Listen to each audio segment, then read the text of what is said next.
Kia, welcome to Real Vision. I've been looking forward to this conversation. We're going to talk today about a topic that's incredibly hot right now, DeFi, some aspects of the institutional side of the space, the technical side of the space, and of course, we're going to touch on wrapped Bitcoin, something that you've been very vocal and passionate about. Welcome to Real Vision. Thank you. Thank you. Long-time listener, first-time caller. Very honored to be here, Ash. Thanks so much for having me. Super excited to be talking about DeFi and wrapped Bitcoin today. Well, we're very glad to have you. You have a really interesting background. Tell us a little bit about how you got into the space. Yeah. So my name is Kia Mosayeri. I'm a product manager at BitGo. As you mentioned, I focus on this product called wrapped Bitcoin and the general DeFi umbrella here at BitGo. BitGo is first a software technology provider, then a financial institution and prime broker. My journey, I grew up in Iran. In Tehran, I moved to San Francisco when I was 17, and it's kind of going about my life. Had different plans about my career. Somewhere in college, heard about this thing called Bitcoin. Per usual, I ignored it the first time. The second time, I really dug deep. I was taking a gap year between grad school and college. And this was right when the 2017 bull run was happening. And during this gap year, I had just put all my resources just learning about this technology. Somewhere in the first semester of my grad school, I said, you know what? I have to drop everything I'm doing in my life, go to this space and contribute here. So I switched over to the MBA program. I didn't quite have a resume, didn't quite have the skills, desperately looking for internships. This is the cold heart of crypto winter, kind of 2018 era, desperately looking for internships. Got lucky, spent a couple of months at Icon Foundation, learned a lot from the guys there. Then I got more lucky and ended up here at BitGo for my MBA summer internship. And what was the project? It was wrapped Bitcoin, which was at the time 150 Bitcoins, $800,000. I've been at BitGo since then. It's been 2.5 years. We've been very, very fortunate and lucky to grow WBTC to more than 1% of Bitcoin circulating supply today. It was very much a no-brainer for me that I wanted to be in the space when I've heard about crypto. A lot of the experiences that I had in Iran with money and financial services just made it click right away. Iran is very unique in the sense that you have both the problem of money supply and inflation and also censorship and financial services. And once I got into Bitcoin and started working on wrapped BTC, went down the DeFi rabbit hole, and then it became very obvious to me why DeFi is the way to move forward. So tell us about your view of DeFi from BitGo. BitGo, obviously a very large shop, acquired by Galaxy. Mike Novogratz's shop for over $1 billion. Many people, I think, when they think about DeFi, think about it as kind of a cypherpunk movement, something that's incredibly decentralized. Tell me, what does DeFi look like from where you sit? Ash, that's a great question. I've kind of been the crazy guy talking about DeFi for a couple of years here at BitGo. Many people have dismissed me. And now here we are with DeFi Summer. I think it has really clicked for everyone from institutional, traditional finance, Wall Street, all the way to crypto, why DeFi matters. And when people, look at the technology, it's the censorship resistance, of course. It's the permissionlessness. It's not just that you can participate, but it opens up the door of innovation. The more interesting factor for a lot of these institutions is the transparency. In 2008, these guys did not know what was happening in the financial services. They couldn't just query these systems. What's really important for them is with DeFi, not only you have a level playing field, you have also a tremendous amount of transparency. And it's becoming very obvious that financial services is moving towards this direction. We think all value will move on chain. A lot of the financial systems will be built here.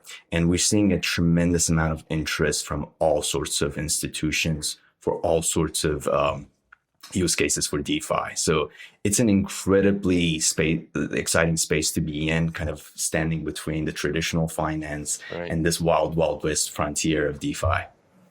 Well, you're uniquely positioned to do that because of where you sit, this idea that you are part of a very large organization that has the traditional background in financial services, regulatory, legal, compliance, all things that institutions think about very seriously before doing anything. But let me ask you this. In layman's terms, you use the phrase open up the door to innovation. What is the innovation that you see coming in terms of the services that it will provide, the benefits, the opportunities, not from the technical perspective, but why would institutions be interested in this space in terms of what they can do and what they can do for their customers? Yeah, that's a very good question. In terms of, I think DeFi is democratizing two things. It's first democratizing financial services themselves. The second thing is it's democratizing innovation in financial services. So what I mean by that, when people talk about the unbanked, there are people that don't have bank accounts. Sure, they can transfer money, but there are a whole host of financial services, being able to exchange one asset for the other, being able to borrow against your assets. These are very, very powerful financial instruments that the wealthy have had access to for hundreds of years, to be frank. But, given my background, most of the world does not know what collateralized borrowing is, does not understand what the value is, has never had access to that. So it's opening up this door of allowing people to have the same access to financial services as a guy sitting on a suit in a Wall Street office. So for example, to give you an example, collateralized borrowing is a very powerful instrument in countries that suffer from inflation. Growing up in Iran, I remember as early as age of 7, I would have US dollar. I would be gifted gold for my birthday, or it's not huge amounts. I'm not wealthy, but it just goes to show that inflation is this big, massive, dark cloud over everyone's head, and everyone's trying to do all their best to hedge against that. Within the space, now something like collateralized borrowing allows you to maintain your upside on the asset that you believe in while being able to pay in the asset that is the sovereign currency of the country. On the other end, the door that DeFi opens in innovation goes back to, again, the permissionless aspect of this technology. So let's give you an example. Let's say I am a 12-year-old game developer in Argentina and I want to develop a game. I don't need anyone's permission. I'll sit behind my computer, I'll ideate, I write the code, I'll launch the game, it's out there. Now, let's say I want to build a financial application and I'm still a 12-year-old in Argentina. That's not going to happen. I need to be a company to be able to get licenses in every jurisdictions, to be able to touch people's money. What DeFi enables you to do is you're just a software developer. You're writing a financial application for people to non-custodially put their money in. You don't need these services. You don't need anyone's permission. So what's going to happen in finance is what's been happening in the other sides of the internet for the past 20 years with information, with communication. People can just go ahead, write their ideas, launch it, and if it provides value, it will attract users. Now, this door of innovation is being opened up to finance. And we're seeing this in DeFi today. It's an incredibly hot space. Just the amount of developers that are coming in, amount of cool stuff that's being built, the rapid innovation. A lot of us that are, deep into the space, having a hard time just keeping up with everything that's going on.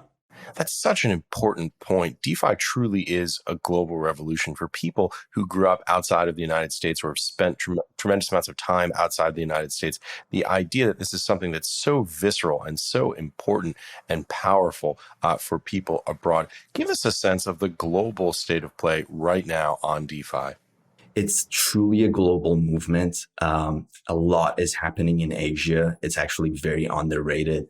South America has tremendously been active and embracing the whole space, especially around, things like DAI.